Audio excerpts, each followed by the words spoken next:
तो आज की इस वीडियो में आप सीखोगे फ्यूचर परफेक्ट टेंस। मैंने ऑलरेडी फ्यूचर के दो टेंस बना दिए हैं, फ्यूचर इन्फिनिट और फ्यूचर कंटिन्यूअस। इस वीडियो में आप फ्यूचर परफेक्ट के रूल्स और एग्जांपल सीखोगे। तो आइए वन बाय वन इसके पहचान देख लेते हैं कि इस तरह के वाक्य किस तरह से एंड होते हैं या किस तरह से। ठीक है, लास्ट में ही हम पहचानते हैं हिंदी के वाक्य से ही इंग्लिश बनाया जाता है। आइए देखते हैं। इसमें आपको विल हैव एक हेल्पिंग वर्ब है वो लगानी होती है। ठीक है, सबके साथ विल हैव और वी की थर्ड फॉर्म लगानी होगी, यानी कि वर्ब की थर्ड फॉर्म।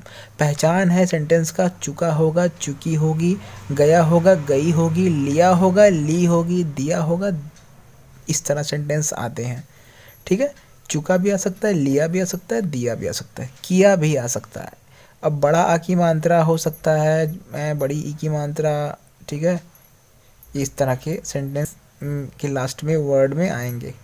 आइए देखते हैं एग्जांपल्स पॉजिटिव के, नेगेटिव के, इंटरोगेटिव के।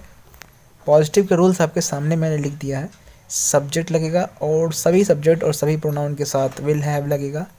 उसके बाद वी की थर्ड फॉर्म, उसके बाद में ऑब्जेक्ट अदर वर्ड, जैसे मैं हर सेंटेंस में बताया किया हूँ और हर टेंस में वीडियो में बताया हूँ। तो चलिए एग्जांपल्स देखते हैं one by one.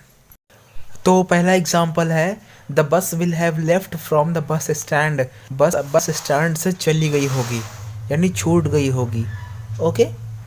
The thief will have run away from the house so far now. चोर अब तक घर से चला गया होगा, भाग गया होगा। रन मतलब थर्ड फॉर्म है, रन अवे होता है भाग जाना। तो रन अवे फर्स्ट फॉर्म है, रन अवे सेकेंड फॉर्म है और रन अवे फिर थर्ड फॉर्म है same.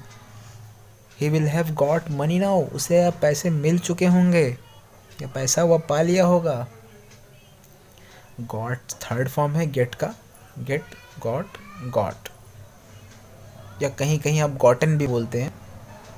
She will have cleaned the house and courtyard, वह आंगन और घर साफ कर चुकी होगी।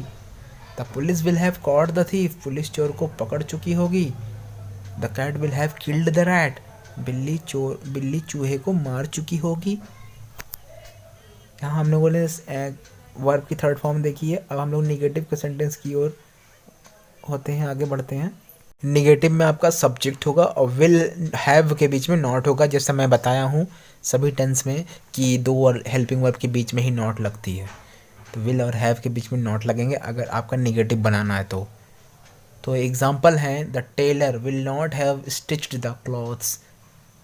जो टेलर है यानी कि दर्जी है वो कपड़े नहीं सिल चुका होगा। ठीक है, स्टिच होता है सिलना, स्टिच्ड थर्ड फॉर्म है और सेकंड फॉर्म भी है। Mama will not have gone to market, mama बाजार नहीं गई होंगी टू बाई वेजिटेबल्स, सब्जी खरीदने के लिए। ठीक है, the boy will not have got the sweet chocolates, बच्चे को मीठे चॉकलेट्स नहीं मिले होंगे।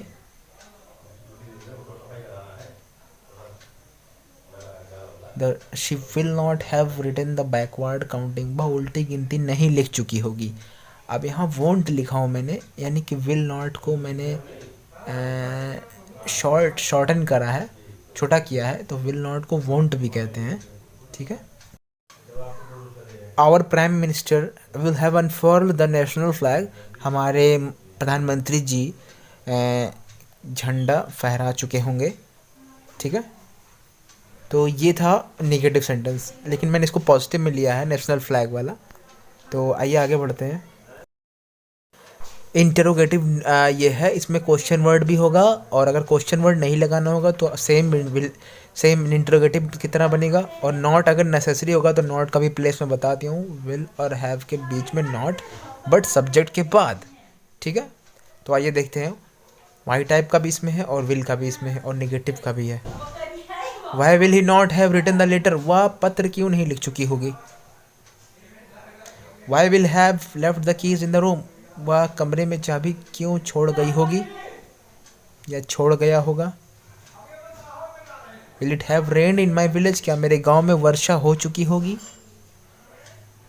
Will he have not struck maximum score in ODI, क्या वह वनडे इंटरनेशनल में अधिक स्कोर बना चुका होगा या अधिक स्कोर नहीं बना चुका होगा। इसमें नॉट है इसलिए मैंने निगेटिव की तरह इसको ट्रांसलेट किया है। Why will Sachin not have scored a century, Sachin ने 100 रन क्यों नहीं बनाया होगा। तो ये थे फ्यूचर परफेक्ट के सारे examples, positive, negative, interrogative, why type के क्वेश्चंस और वाई टाइप में नेगेटिव भी। आई होप आपको वीडियो पसंद आई है। मिलते हैं अगले वीडियो में।